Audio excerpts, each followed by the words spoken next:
Greetings, citizens from the rolling hills of the bluegrass. This one has bedeviled me in trying to record because I can't quite get my point across. Which is kind of the whole point of this endeavor, right? Is to be able to speak and get your ideas forward so that people can understand them. And this one, it's because of the order of operation in how these ideas go. That's what makes this so very difficult. So the idea comes from the workings the works of Antonio Gramsci, which is a writer, an Italian communist Marxist from the late 1800s up until 1937 when he died. And he speaks on the idea of hegemony, or the all-encompassing, universal, singular idea and culture that governs a society, and how ruling classes uses that hegemony in order to control people. Now, this is something that can be applied both nowadays in our grand scheme to both the left and the right. Right? They both want control of large swaths of the population so that they can stay in power, so that they can stay in their positions of ruling. And one of the mechanisms that they do this for is the hammering of differences. And it's a very strange thing that now modern leftists kind of do this gymnastics with their thinking, in that on one hand they say that difference is bad, but diversity is good. Because diversity in their mind is a more neutral term, and diversity recognizes everyone's differences, but it places them all on the same level of importance. And any difference that goes outside of this diversity window, right, to cobble together two terms, is to be immediately ostracized, is to immediately be denounced. You must run it out. It cannot be allowed to become prominent, because through difference you can create stratification, you can create class differences, race differences. But it goes beyond that, because then it also becomes skills, applied doing. So it takes the novice, the beginner level, and it raises that level to the importance of that of someone who has mastered their skill, their knowledge, their field of study. So it makes the lowly as important as those who have achieved great things in their given profession, given way of life. So you destroy difference and replace it with diversity. But it's in those differences that make us all individual, that make us all persons. And we can't have persons. We need people. We need large, faceless groups that can be channeled like this giant river in directions. Because you can't control persons, right? If you believe in free will, if you believe in your ability to make choices that benefit you, then difference is exactly what you want. You want difference. You want controlled difference regulated by you within agreements with other people. You don't want diversity. And it almost becomes this strange. The reason why I've had problems recording this is because it creates this kind of strange cognitive dissonance in your head, where you're like, but these are the same things, and they're not. It's all about the application. It's all about how it's used. And that's where you have, in the sense of the nation state, this is where nationalism needs to be put in a very, very small box that can be well defined. And so that, when nationalism escapes the box, okay, now we're going too far. Now we're going back to what history showed us nationalism could do.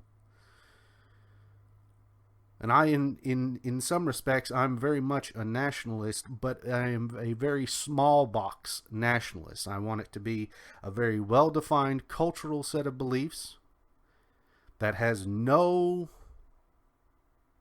ill will towards other national cultural sets of beliefs.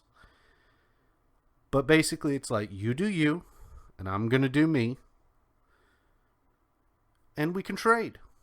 We can work together where we see eye to eye. But where we don't see eye to eye, we're going to leave one another alone. And you enjoy your sphere of influence over there, and we're going to enjoy our sphere of influence over here. But then you've also got internal issues that come up. And this is where you have, like in England or here in the United States, you have regionalism that sprouts up. And that must be quelled specifically, especially on the national level. Because nations have to save face. They have to be able to go out to the rest of the world and say, see, look, we are all united. We are all together. But whenever you have one set of regions inside of a nation trying to dominate other regions, well, then that's when you start seeing internal conflict. That's where you start seeing problems. And in some instances, that's where these leftists, they're strangely almost more nationalistic than the people they claim are nationalists. Because you hear it in their rhetoric all the time. They always defer to law. Well, that law, where is that created? Well, that's created at the national level. Even though you have local laws, you have state laws and county laws and city laws, in the end, they all still defer to this idea of the nation, which they hate. They hate the idea of a nation. So they're doing this... what a lot of them do, these champagne socialists that you hear about, like on the other website, or maybe even here on BitChute, you hear of these just fabulously wealthy people making between $30,000 and $50,000 a month, talking into a microphone like this, and then at the same time espousing socialist ideals where they need to take 90% of your income, 80% of your income, because you didn't create anything. You didn't make anything. You are an exploiter. But they're making $50,000 a month. They're working within the system, and that seems to be a working, just what you do. You work within the system to gain the means to create the system you want to see fulfilled. And that's exactly where they are.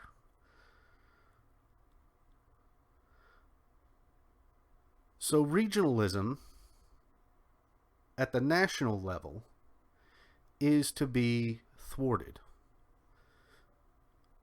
So you have, like, the original regionalism is north and south.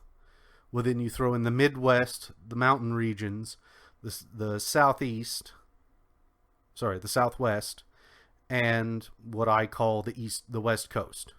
So those are like four or five broad regions of the United States, and they're large areas of land. So then inside of regionalism, you have even more local culture that needs to be squelched. And so then this comes down to the idea of the rule and city. And this is where you have many county and city governments coming together. Well, that right there, all that is an increase of the tax base, is what that is. The city wants more money, but they do not have jurisdiction out in the county, because technically the city is supposed to be under the jurisdiction of the county. The city is just the seat at which the county then has its rule. Well, now it's flipped, and city governments are taking over counties left and right. We have that down the road here a little bit that's going to happen more than likely within the next 10 years. I could see it happening. And then up in Louisville, that's been incorporated for a long time into a metropolitan area. So now that the city and county are one polity. And this all goes back to hegemony with Antonio Gramsci, that Italian fellow who was put in prison by Mussolini, which is very funny because Mussolini would go on to use similar tactics, whether or not it was influenced by Gramsci, very doubtful. But Mussolini would go on to use very similar tactics to consolidate power and to keep Italy unified under one ideal, which is the fascismus, right? The Italian birthing of this fascist idea that then spread all over the world. So again, it's just tyrants. It sounds reductionist, but it's just tyrants. It's all it is.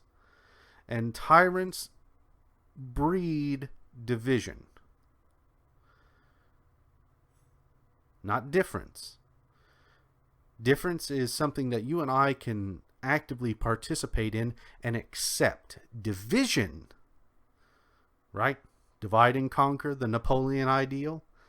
Well, it's not just about land holdings. It's also about ideology. Divide the ideals of your enemy and you can conquer them. And there's something that I've always held to belief is that Bubba is not different to Tyrone. Bubba and Tyrone are actually probably pretty close. If you gave them time, let them sit down, maybe put a beer between them or their drug of choice, let them sit and talk civilly to one another, they're going to realize there's not much difference. Same way for Tiffany and Shaniqua. You give those girls some time, and they're going to find out they have a lot in common. So difference is evil, but diversity is good. And being able to wrap your mind around how those two things just do not make sense is going to, I believe, be a gateway into you understanding what is going on. Why none of this really just on the outside, if you step back and look at the whole of it and totally and go, this is chaos. That's precisely what it's meant to do. It's meant to breed chaos. You get, it's very funny how all of this always comes down to the whole Yoda thing, right? You create chaos, and that breeds hate, and then anger, and then envy, and then you are quickly on these footsteps, these footfalls that just go faster and faster until you're right there where it's okay to kill one another. And when it's okay to kill one another, then you can bring the system down. And people will do anything to get into that position, because then when it happens, you're there to pick up the pieces. You're there to take power to create what you want to see in the world, because the world from before has been destroyed.